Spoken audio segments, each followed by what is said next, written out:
com o nosso parceiraço aí, ó, Carlito Ancelotti. Cara, o brasileiro é fogo, né?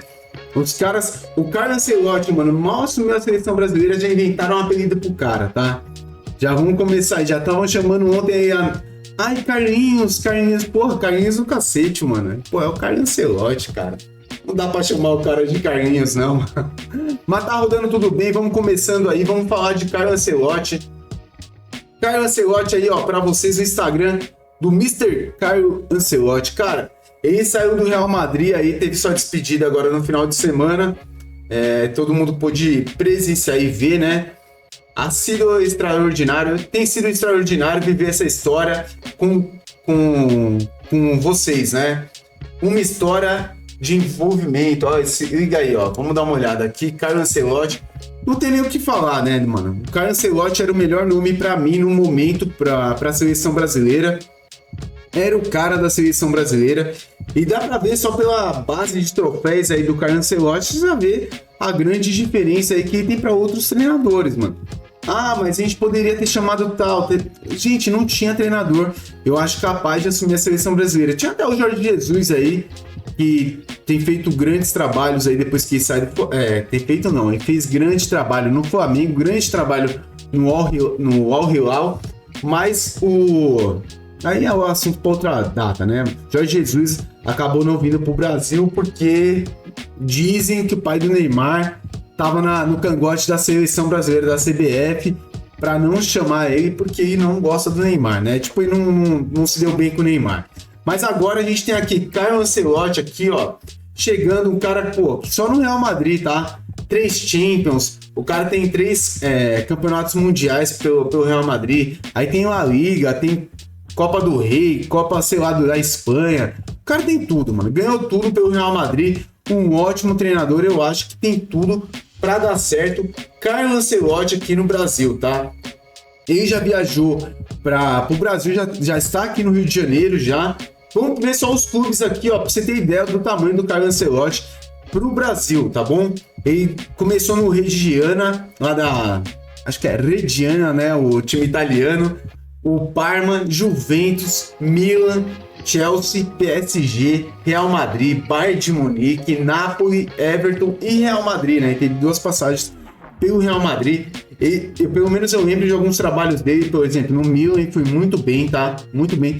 Se eu não me engano, ele é campeão da Champions como jogador e também como treinador. Então, porque ele era jogador, né? Era jogador de seleção italiana, jogador de meio campo, bom jogador, o Ancelotti. E aí a gente tem também no Real Madrid, no Napoli, e fez grandes trabalhos, tá? Não foi qualquer técnico, esse daí é um baita de um técnico, tá bom? E ontem ele chegou aqui no Brasil com o vulgo de Carlinhos, mano. Brasileiro é um povo a ser estudado, mano. O cara já chega no Brasil e o pessoal chama ele de Carlinhos, mano. Tem coisa, mano, que até eu não acredito. Eu fico olhando e falo, não é possível, velho. Mas chamaram ele de Carlinhos, se liga aí. Até quando ele desembarca aqui no Brasil, né? E chega no Brasil. Aí é parente dele, não sei se é filho, genro, sei lá. Já tá com o bonezinho com os patrocinadores, né? Guaraná, Itaú, tá fraco não o homem, né? Tá fraco não. O homem chegou, gente.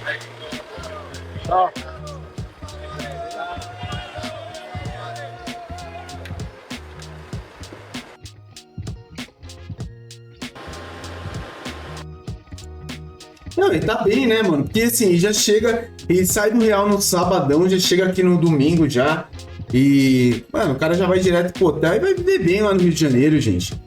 Vai viver bem, vai ficar em condomínio fechado, essas paradas, apesar que eu acho que ele não vai morar no Brasil, tá? Eu acho que ele não vai continuar morando no Brasil. Aqui é a hora que ele vai falar com os dirigentes da CBF, entre ele e o novo presidente que tem que ser apresentado. Ele não conhece ainda, né? Tá conhecendo naquele momento aí. Rodrigo Caetano apresentando os dirigentes da CBF pra ele. Olha lá, tem até organizada da seleção brasileira lá.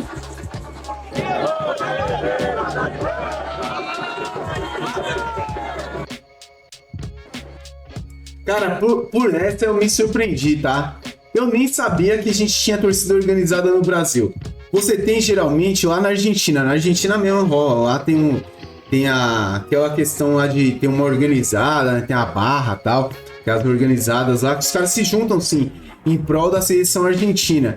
Aqui no Brasil, de verdade, gente, eu não sabia que tinha isso, não conhecia, tá? Pra mim é uma grande novidade a gente ter o senhor Carlo Ancelotti aí já chegando com uma organizada ali no pezinho dele. De verdade, eu não tinha nem noção que isso ocorreria, tá? Então ele chega pro Brasil aí, contrata até o final da Copa do Mundo de 2026. O que a gente espera, gente? Espera que vá bem, mano, que ele conquiste os títulos que a gente precisa, o título, né? Que é a Copa do Mundo. Né? E chega numa eliminatória, quem mal conhece, acho que as seleções aqui que estão aqui no futebol sul-americano, mas aí vai ter que aprender a trabalhar com os caras, né? Ó a agenda da CBF de hoje, tá bom? Ó, diz Brasil, este é o Brasil, chegou a hora de vestir a amarelinha, confira a agenda da seleção para a próxima fase das eliminatórias da Copa do Mundo 26, tá?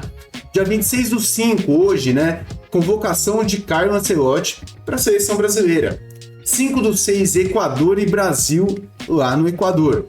Dia 10/6, Brasil e Paraguai na Neoquímica Arena, tá? Na Arena do Corinthians, em São Paulo. Então, esse daí é mais ou menos o que vai acontecer com os próximos dias do Carlo Ancelotti, tá? Convoca a seleção se apresenta.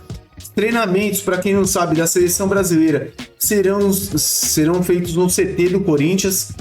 E por que escolheram o CT do Corinthians? Que é do ladinho do aeroporto de Guarulhos, né? Então todo mundo se reúne, treina no CT do Corinthians. Depois os caras viajam para o Equador, treinam lá e vão para a partida contra o Equador. Beleza. O Brasil volta para São Paulo, fica de novo no CT do Corinthians, treina lá. Depois de lá, eles vão para o último jogo aí pelo menos nessa primeira parte aqui do Carlo Ancelotti, que é Brasil e Paraguai na Arena do Coringão, tá bom? Então vai ter esses dois jogos aí, Brasil e Paraguai, que é o último. Cara, gente, a gente deseja tudo de bom aí pro Carlo Ancelotti. Eu, pelo menos, eu acho que ele pode se dar muito bem na seleção brasileira. Espero que ele consiga, tá? Aqui tem um vídeo aqui, gente, que eu queria mostrar para vocês, que é como que a CBF está preparando a estrutura lá para comportar primeiro todos esses jornalistas do mundo todo e também como que vai ser a apresentação, né? A apresentação do Carlo Ancelotti, que é a apresentação / convocação. Vamos lá. A CBF reservou esses salões no hotel da Barra da Tijuca, zona oeste do Rio, porque a demanda para essa convocação está altíssima. São mais de 200 jornalistas credenciados de várias partes do mundo, vários países aí que estão envolvidos nessa cobertura. Também muitos convidados, dirigentes, muita gente aguardando e ansioso para ver como é que vai ser a apresentação do novo técnico da seleção brasileira, Carlo Ancelotti. E você, claro, vai acompanhar tudo isso aqui no nosso canal UOL. Vocês veem, mano, como que é? Caramba, mano, o negócio, o cara tiver que alugar um lugar lá num hotel para poder ter a apresentação do Ancelotti, mano. Você vê a magnitude que é esse tipo de treinador junto com... É que assim, já tem a seleção brasileira. E você soma isso a Carlo Ancelotti, mano, o negócio é um boom, né? Tem os jornalistas também que são de fora, por exemplo, da Espanha tá acompanhando muito, mas tem também da Itália, Carlo Ancelotti que é italiano. Então assim, o pessoal tá bem de perto acompanhando, até porque eles sabem que o Carlo Ancelotti pode dar uma ressuscitada brava aí na seleção brasileira. E precisa, gente. Seleção brasileira nos últimos jogos foi só vergonha, mano. A gente até fala que é ladeira abaixo, né? Mas agora a gente começa a entender que o futebol vai mudar. Tem um novo presidente da CBF. Tem um novo treinador para a CBF, né? Para a seleção brasileira. O que a gente espera é que tanto o presidente novo, né? O atual presidente, quanto o Carlo Ancelotti, eles consigam fazer as melhorias que o futebol brasileiro precisa, né? Calendário novo, seleção com um olhar mais voltado para os brasileiros. A questão não é ter jogadores lá fora do Brasil, né? Até porque desde a época do Ronaldo, os jogadores, a sua maioria, jogam fora do Brasil. O problema é quando você vê injustiças, né? Jogadores que jogam aqui no Brasil, que estão jogando muito, não serem convocados em detrimento a jogadores que jogam em clubes pequenos da Europa, né? Então, é isso que quer, mano, que aconteça na seleção brasileira, que tem uma... que chegue mais, né, a seleção brasileira mais próximo do torcedor brasileiro, tá?